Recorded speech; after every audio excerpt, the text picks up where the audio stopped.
how'd you get the idea for the World Trade Center? Well, the World Trade Center grew out of a combination of things, I guess.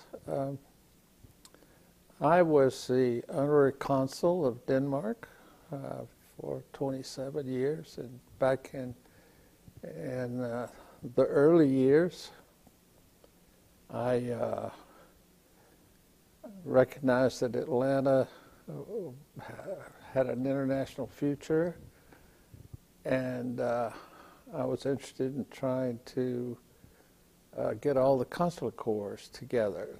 And so we had a restaurant here called the Midnight Sun, which I developed because I had spent a lot of time in Scandinavia, and being the honorary consul, I wanted to do something that represented the international community, but at the same time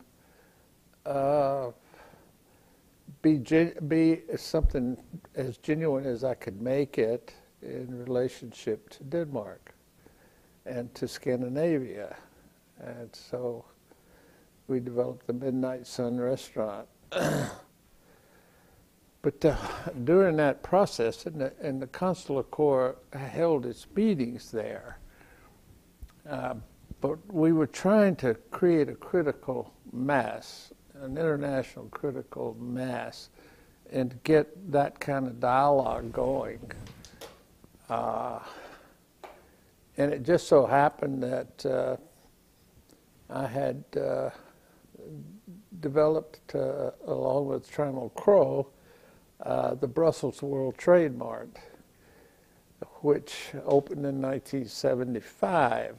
And the experience of a combination of things, the Merchandise Mart here, which we opened in 1961, and getting involved in international trade, I came to the conclusion early on that the world was going to become more global, and it was never going to go in the other direction.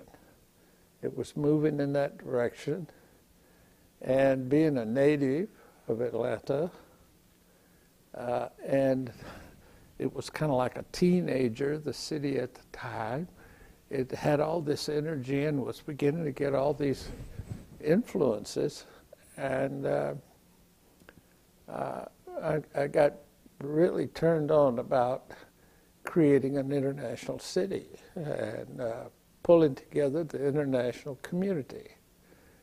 And so it was that,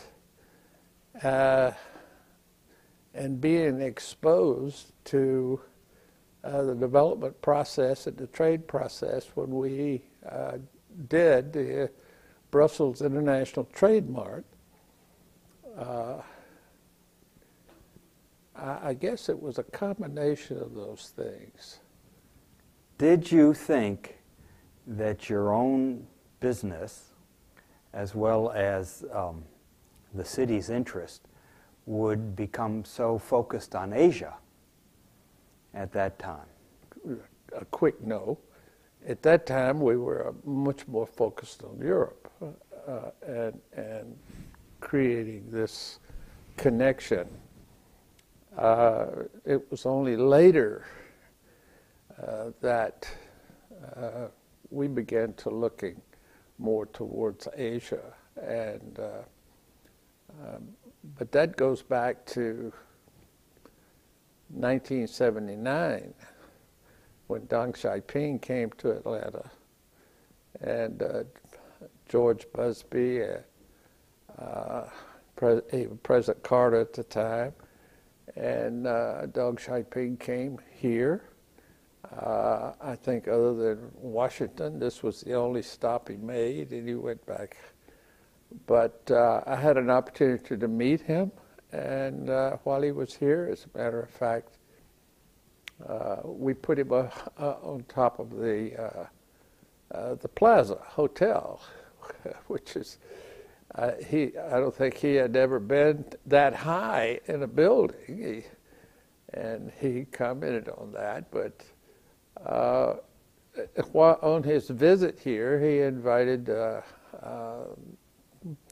Governor Busby to bring a delegation to China, and I happened to be among the delegation that went to China in 1979 and got really exposed to what was happening in China. And of course, Deng Xiaoping at the time was interested in opening China to the West, as we all know. And it was a very exciting time.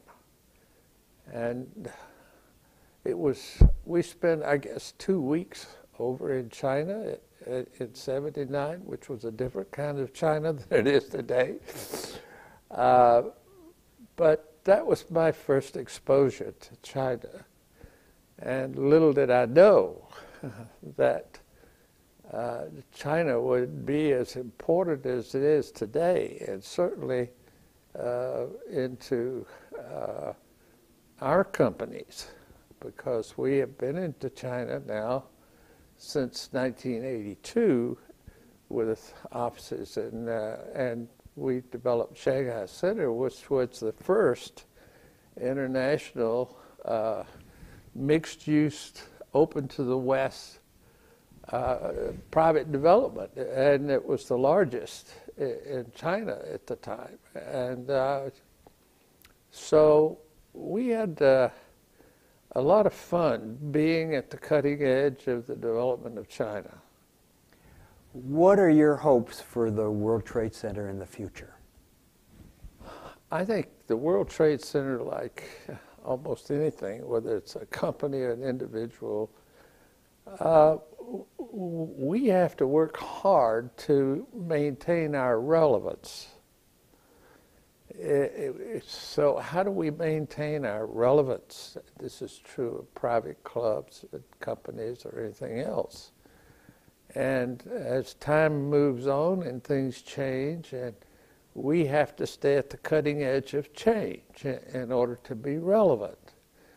And so I think I'm not suggesting that the World Trade Center is not relevant. It's probably more relevant today than it ever was. But I think we have to stay and understand what's happening at the international global community level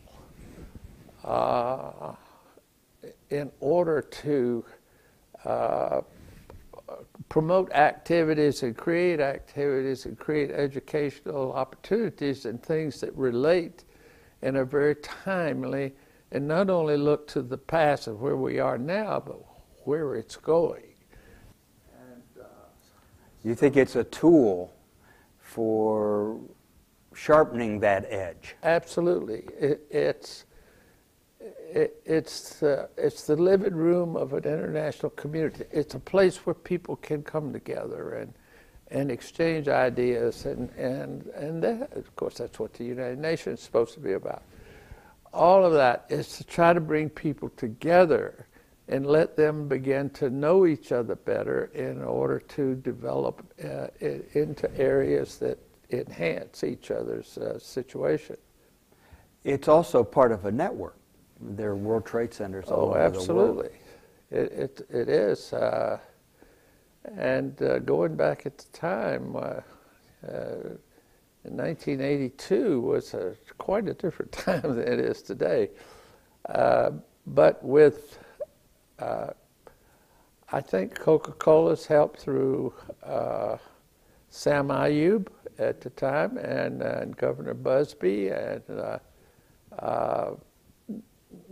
President Carter, and the people at the time, we were able to bring enough interest and coalesce to make it happen. And of course, with the growth of the Merchandise Mart, which was at that time only 2 million feet, today it's approaching 8 million feet, and it's the largest mart of its kind in the world.